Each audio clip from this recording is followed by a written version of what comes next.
from the Horticultural Society, and I'm here in the flower district. And today we're going to show you how to make a bouquet. But before that, let's take a look around and see what flowers are offered here.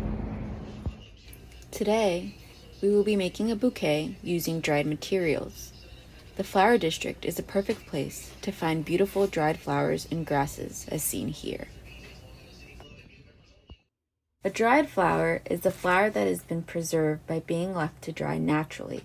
This process usually involves hanging fresh cut flowers upside down and leaving them to dry in a dark area with good air circulation. All the flowers you see here are real flowers that have been preserved to enjoy their beauty longer. Now that we found all our materials, let's go make a bouquet. Today I'm going to show you how to make your very own everlasting dried flower bouquet. By everlasting, I mean it is a flower bouquet that will not perish and will last you forever.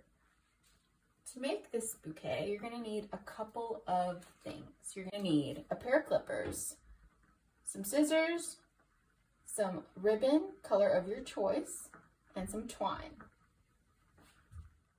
So today we have a wide variety of dried florals and grasses that we're going to be using for our bouquet. Really, you can use any flowers or grasses that you come across either at a flower market or when you're walking down the street and you see some nice grasses and that you would like to dry. You can give those a clip and hang them upside down and dry them, and you can create beautiful arrangements with that. But today I'm going to show you which ones we're going to be. First one is a pampas.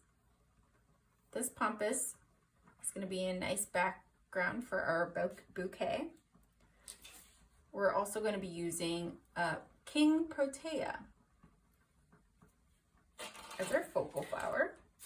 We're going to be using, for our texture, give it some whimsical aspect, this beautiful oats grass.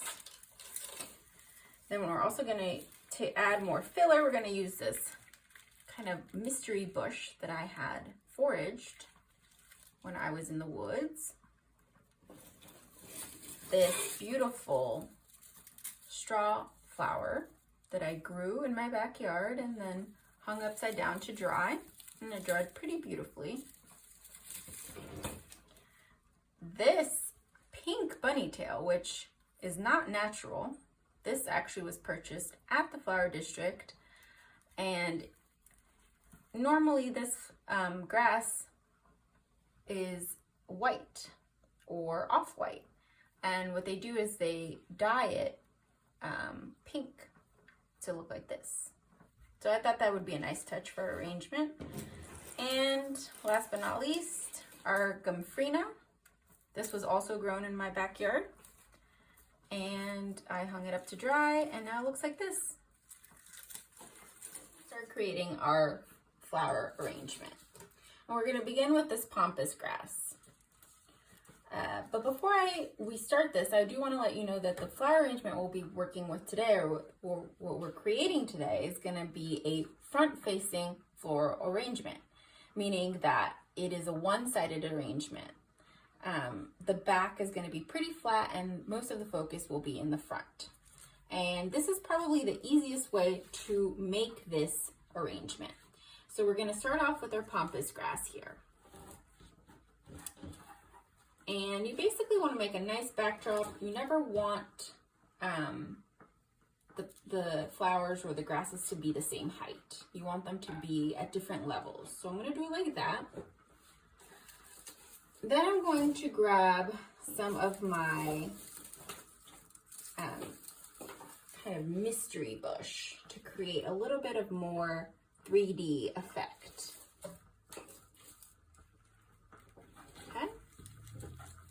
So far we have this. I might want to add one more pampas grass to the back to add a little bit more height or a little bit more width here. And then I'm going to add some beautiful straw flower. Now, when you're adding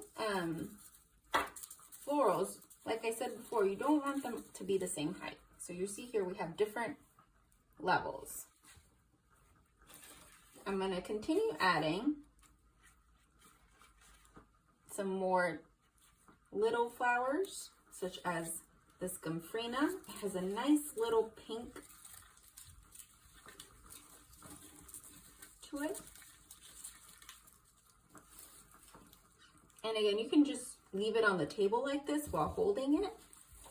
You can also add some more textured stuff, like this pink bunny grass. I'm going to kind of put a little bit here and there.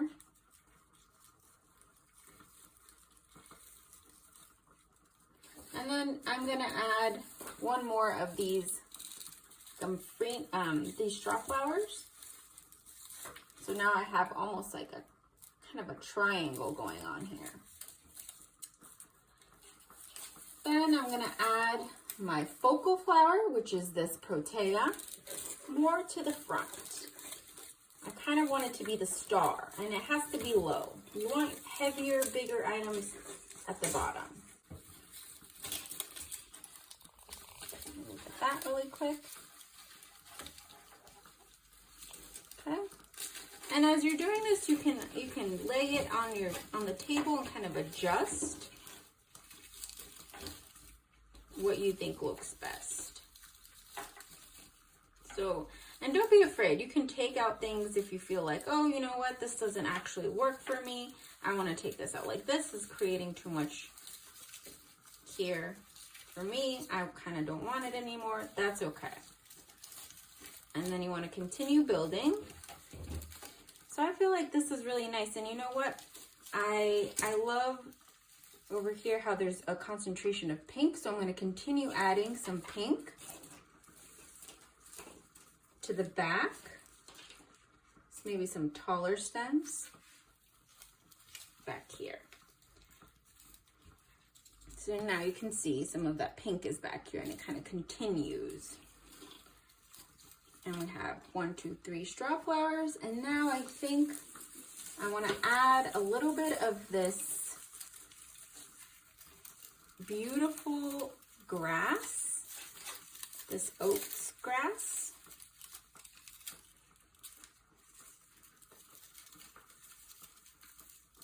Maybe just a couple here. And like I said, you can move things around if you don't like it where it is and see what works best for you. But I think I want to add one more pink over here just to balance it all out. And then we grab some of this. You can give it a quick snip with your pruners.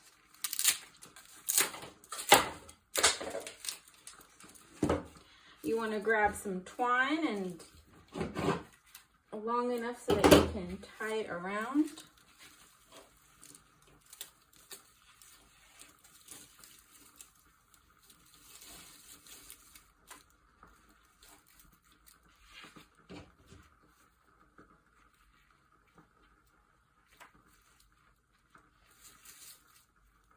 Okay, and then once this is done, you can cut yourself some nice ribbon. I think I'll like the pink one more, the light pink one. So you want to grab yourself a good amount of ribbon.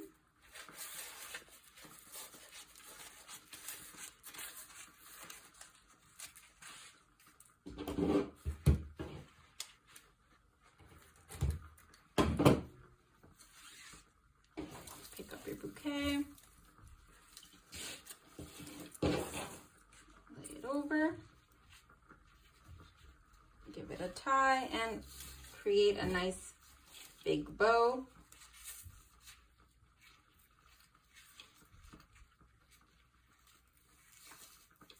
And there you have it. We made our everlasting dried floral bouquet.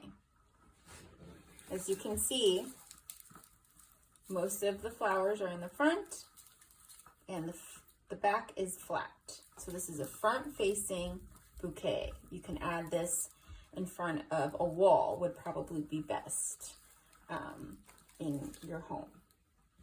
And there you go. Thanks for tuning along and making a dried floral bouquet with us. We hope you enjoyed it.